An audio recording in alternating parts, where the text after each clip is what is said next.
S'intéresser à la société de demain, la société d'après Covid-19, évidemment, avec nos invités qui nous rejoignent en ce moment sur ce plateau. Quelles sont les nouvelles formes de travail qu'on va pouvoir imaginer? Comment vivre aussi avec autant d'incertitudes? Alors, je vous présente, on l'a présenté tout à l'heure, Karine Safa. Bonsoir, Karine. Bonsoir. Alors, je rappelle que vous êtes docteur en philosophie, spécialiste de la période de la Renaissance.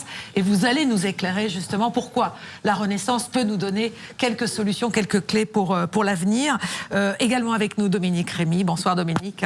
Bonsoir, Christine. Et Yann Le Guillou qui va intervenir. Bonsoir Yann. Bonsoir à vous. Alors, Karine Safa, avec cette crise de la Covid, déjà il faut dire, quelle société finalement a-t-on plus ou moins adapté, ou plutôt, on va dire, récupéré, là, depuis quelques mois? Tout à fait. Avant de répondre à votre question, j'aimerais revenir sur la formule du monde d'après, qui a surgi à l'occasion de cette crise sanitaire et qui est véritablement un marqueur et qui nous montre bien que plus rien ne sera comme avant. Il y a un avant et il y aura un après. Et je trouve que cette formule, bien qu'elle soit décriée par certains, soit par excès de pragmatisme, ou soit même par cynisme, eh bien, je trouve qu'il faut, coûte que coûte, la maintenir. Je pense qu'il faut en permanence imaginer le monde d'après de manière positive. C'est une dynamique qu'il faut avoir. Il faut en permanence imaginer les utopies concrètes qui nous permettront d'améliorer les règles de fonctionnement de ce monde et de nos entreprises. Et donc oui, encore une fois, il faut la maintenir, cette formule, parce qu'elle porte notre espérance d'un monde plus sobre, d'un monde plus solidaire. Et tout le défi pour nous sera de convertir cette formule en un véritable programme d'action et ne pas en faire une formule un peu figée, un peu fétiche, comme les GAFAM en ont le secret, vous savez, avec leur mantra « Make the world a better place ». Mais il s'agira véritablement de mettre en place les ferments de renouveau. Et alors, pour revenir à votre question, oui, c'est vrai, les Français sont particulièrement ébranlés par cette crise sanitaire d'une violence inouïe. Elle a des conséquences sur le plan humain, économique, social énormes. Et c'est vrai que plus rien ne sera comme avant. Il y a eu cette prise de conscience accrue de notre précarité, en fait, de notre fragilité. Et par la force des choses, il y a de nouvelles priorités qui se mettent en place. Notre échelle de valeur commence à changer. On a pris conscience d'une manière collective et planétaire, finalement, de tous nos excès.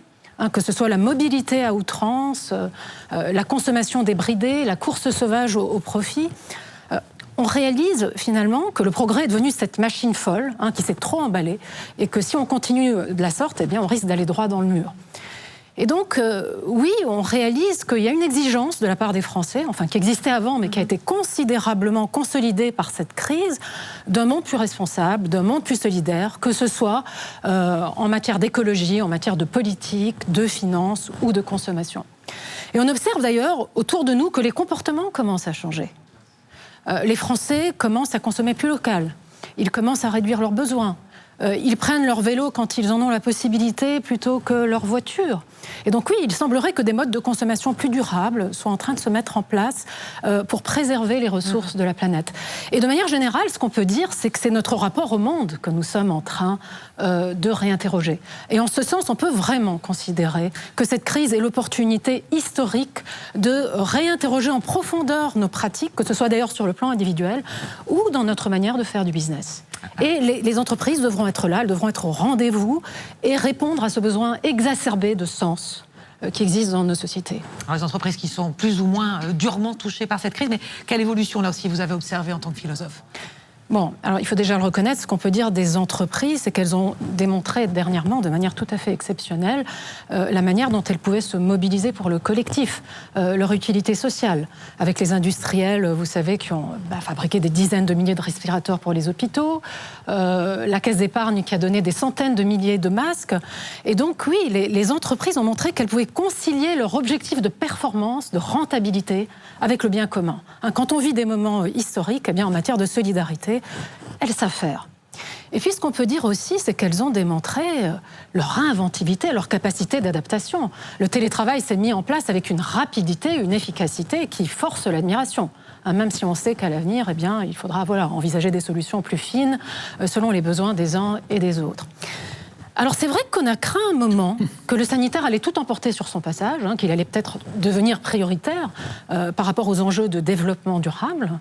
Et avec le recul, on réalise qu'il n'en est rien. Les entreprises sont toujours mobilisées et elles continuent à intégrer dans leur stratégie les enjeux environnementaux. Il faut dire que cette crise nous a fait mieux prendre conscience de la nécessité d'une approche systémique, dans le sens où, quand la planète va mal, eh bien, c'est l'économie mondiale qui risque d'être à l'arrêt. Et donc, on va devoir changer en profondeur notre façon d'agir et de penser. La pandémie nous a aussi montré à quel point les crises étaient imprévisibles et qu'elles rendaient très vite obsolètes nos vieux modèles de prévision, de calcul. Et donc les entreprises vont devoir se poser des questions fondamentales et peut-être chercher à mieux intégrer l'imprévu, finalement, à l'avenir. Oui, mais on sait que l'être humain n'aime pas l'imprévu. C'est pas quelque chose qui l'affectionne. Comment justement faire face à ces imprévus? Comment s'y préparer? Oui, ça c'est vrai que l'être humain, et ça fait partie de sa nature, n'aime pas l'imprévu. Et c'est vrai que dernièrement, nous sommes passés d'une économie du risque à une économie de l'incertitude radicale. C'est très difficile de prendre des décisions aujourd'hui. Les critères sur la base desquels je prends des décisions aujourd'hui seront peut-être plus les bons demain. C'est très déstabilisant pour l'État, dont le métier est de gérer le risque, pas l'incertitude. C'est très déstabilisant pour les financiers, qui détestent les signes noirs, qui les empêchent d'anticiper, de prendre les bonnes décisions d'investissement. Mais l'incertitude, on va devoir faire avec. On va devoir apprendre à agir dans l'inconnu, ce qui, quand on y pense, c'est le propre de l'innovateur. L'innovateur est celui qui ne craint pas, justement, de se lancer dans une activité, même s'il ne sait pas de quoi est fait l'avenir, même s'il n'est pas assuré du succès de son entreprise. Il est un petit peu comme ce jardinier qui va semer des graines, multiplier les espèces et attendre voir. Et en ce sens, puisque vous évoquiez la Renaissance sur laquelle je travaille, il est un petit peu comme l'homme de la Renaissance. C'est-à-dire, il va explorer le possible plutôt qu'être dans une logique de silo. Et en ce sens, je pense que les grands maîtres du passé ont des leçons très intéressantes, très inspirantes à nous apporter aujourd'hui pour nous apprendre à agir dans l'inconnu, pour nous apprendre à agir dans l'incertitude. Alors justement, Karine Safa, en quoi la Renaissance peut être une source d'inspiration? Qu'est-ce qui peut permettre de faire ce que vous faites, ce parallèle-là? Je pourrais, même si ça peut surprendre, je pourrais déjà donner l'exemple de Machiavel. Même s'il provient d'un univers politique, on peut tout à fait transposer au monde de l'entreprise. Alors, qu'est-ce qu'il nous dit, Machiavel? Il nous dit que l'avenir est indéterminé, pour reprendre sa formule, et qu'en ce sens, il serait tout à fait vain, tout à fait contre-productif d'essayer de l'enfermer dans des schémas, dans des modèles de prédiction. Et il nous le concède, ce temps ouvert génère beaucoup d'angoisse, mais c'est possible de le transformer en force. Comment? Eh bien, nous dit Machiavel, en agissant. Il nous dit cette chose tout à fait extraordinaire qui résume bien sa pensée. Il nous dit qu'en agissant, même si on ne sait pas de quoi l'avenir est fait, eh bien, il y a des possibilités qui vont se révéler à moi et qui seraient restées cachées si je n'avais pas agi. Et donc, il y a quand même un renversement tout à fait étonnant chez lui. Il agit d'abord pour connaître ensuite. Alors que pour nous, c'est tout à fait l'inverse. On doit d'abord connaître avant d'agir.